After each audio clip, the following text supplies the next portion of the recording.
আসসালামু আলাইকুম, সবাই কেমন আছেন? প্রথমে আমি পানির ভিতর লবণ দিয়ে দিলাম, একটু তেল দিয়ে দিলাম, তারপর নুডলসগুলো দিয়ে দিলাম। নুডলসগুলো তারপর সিদ্ধ করে একটা ছাঁকনির সাহায্যে পানি ছেঁকে নিলাম।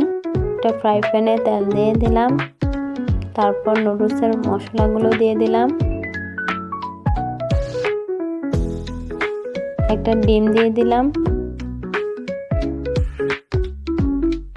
তারপর কিছুক্ষণ নেড়ে নিলাম।